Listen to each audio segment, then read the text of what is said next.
जनावरांच्या लैंगिक तपासणीचं महत्त्व. जनावरांच्या लैंगिक तपासणीची गरज. कालवडी वगारी लवकर वयात येऊन गाभण ठरतील याबाबत सतर्कता नसणं. आपली जनावरं नियमित माझावर येतात का याची माहिती नसणं. फळवलेली कृत्रिम रेतन केलेली जनावरच गाभण समजून सांभाळणं. जनावर गाभण असलं तरी ते पशुपालकास कास वाढेपर्यंत लक्षात न येणं. जनावरांचं दूध आटेपर्यंत ते माझावर येऊन गाभण राहण्याकडे सहसा लक्ष दिलं न जाणं.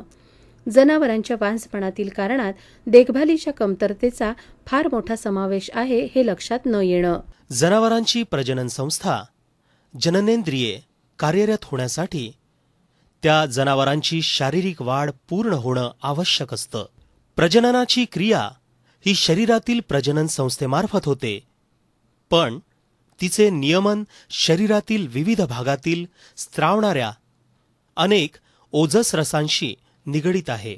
ओजस रसांचे प्रमाणानुसार प्रजनन संस्थेत सतत बदल घडत असतात. जनावरांच्या लैंगिक तपासणीद्वारे पशुवैद्यकाकडून प्रजनन संस्थेची म्हणजे निरण, योनी, गर्भाशय, मुख, मायांग, गर्भाशय आणि स्त्री बीजांड या भागांची तपासणी होते. लैंगिक तपासणीमध्ये निरणातून येणारे स्त्राव, निरण आणि योनीची अंतस्त्वचा याची पशुवैद्यकाकडून पाहणी होते. गर्भाशय, मुख, गर्भाशय आणि स्त्री बीजांड याची तपासणी पशुवैद्यकास जनावरांच्या शेणाच्या पिशवीत हात आत घालून करावी लागते. आकार, रचना आणि ठिकाण यावरून प्रजनन संस्थेच्या अनेक बाबी पशुवैद्यकास आजमावता येतात. गर्भाशय, मुख, गर्भाशय आणि स्त्री बीजांड यांचं परीक्षण पशुवैद्यकाला फक्त हाताच्या बोटांनी चाचपडून करावं लागतं. अशी तपासणी आंधळी असली तरी सरावामुळे ती पशुवैद्यकास करता येते आणि निश्चित अनुमान निदान देता येतं. जनावरांच्या लैंगिक तपासणीद्वारे पशुवैद्यक अशा प्रकारची माहिती पशुपालकास देऊ शकतो. वय पूर्ण झालेल्या जनावरांच्या प्रजनन संस्थेची वाढ पूर्ण झाली आहे किंवा नाही. कटीच्या हाडांची रचना ही वगारी व कालवडीच्या गर्भधारण व सुलभ प्रसूतीच्या दृष्टीने योग्य आहे किंवा नाही. वयात येण्यास उशीर झालेल्या जनावरांची प्रजनन संस्था सामान्य आहे किंवा नाही. अशी जनावरे माझावर येण्याच्या दृष्टीने करावयाचे उपाय. जनावर माझावर आलं आहे काय म्हणजे अस्पष्ट माज असलेल्या गायी आणि मुका माज असलेल्या म्हशी माझावर आहेत किंवा नाहीत याची खात्री करून घेता येते. जनावर माझावर नसल्यास अंदाजे कधी माझावर येतील ती तारीखही कळू शकते. माज ओळखण्याच्या दृष्टीनं मार्गदर्शन मिळू शकतं. माझावरचे जनावरात कृत्रिम रेतनाची वेळ योग्य आहे किंवा नाही, स्त्री बीजांड सुटण्याची रेतनाची वेळ नियमित करून जनावरे कशी गाभण होतील याबाबत मार्गदर्शन. सतत उलटणाऱ्या जनावरांवर औषधोपचार करून ती गाभण ठरतील यासाठी मदत होते. जनावर गाभण आहे किंवा नाही. जनावर गाभण असल्यास अंदाजे गाभण काळ, गर्भाची वाढ स्थिती, विण्याची तारीख आणि गाभण जनावरांची घ्यावयाची काळजी याबाबत मार्गदर्शन मिळतं. सुलभ अथवा कष्ट प्रसूती, प्रसूतीपूर्व आणि पश्चात घ्यावयाची काळजी. जनावर व्याल्यानंतर त्यांचं मायांग पूर्वस्थितीत आलं आहे किंवा नाही.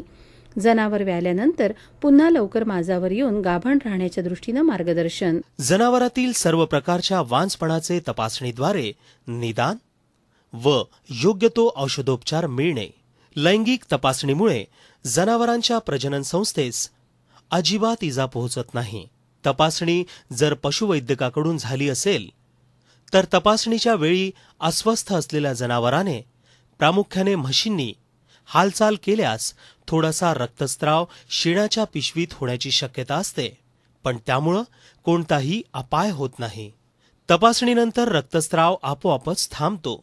वैद्यांकडून जनावरे तपासली गेल्यास जनावरांच्या प्रजनन संस्थेस गंभीर जखमा होतात. कदाचित कायमचा निकामीपणा येण्याची शक्यता असते. हे पशुपालकाने आवर्जून लक्षात ठेवावे. जनावरांची लैंगिक तपासणी झाल्यास दुधातील जनावरं कमी दूध देतात असा पशुपालकांचा समज असतो. लैंगिक तपासणीमुळे जनावरांच्या दुग्धोत्पादनावर परिणाम होत नाही. तरीही पशुपालकानं मनातील शंका घालवण्यासाठी जनावरांचं दूध काढल्यानंतर लैंगिक तपासणी करून घ्यावी. जनावरांच्या लैंगिक तपासणीअंती निष्कर्ष, योग्य औषधोपचार आणि मार्गदर्शन यांचं ज्ञान फक्त पशुवैद्यकासच असतं. पशुवैद्यकानं दिलेलं मार्गदर्शन याकडे पशुपालकाने जागरूकतेने लक्ष द्यावं. पशुपालकाने प्रत्येक जनावराची लैंगिक तपासणी दर 1 महिन्यास करून घेतली पाहिजे. जनावर गाभण असो वा भाकड सुलभ असो वा वांज, रोगी असो वा निरोगी, दर महिन्यास त्यांची लैंगिक तपासणी करून घ्यावी. जनावरे लवकर वयात येणं, माझावरील जनावरे ओळखता येऊन योग्य वेळी भरवली जाणं, गाभण काळात देखभाल होणं, प्रसूती सुलभ होणं, व्यालेले जनावर माझावर येऊन पुन्हा लवकर गाभण राहणं, या गोष्टींकडे पशुपालकाने सतत लक्ष पुरवल्यास व त्यासाठी पशुवैद्यकाकडून जनावराची नियमित लैंगिक तपासणी केल्यास जनावरांकडून अधिक वेते मिळवता येतील. पशुपालकाकडे उन्नत वळू किंवा रेडा असल्यास त्याचीही तपासणी दर 6 महिन्यांनी करून घेणं आवश्यक असतं.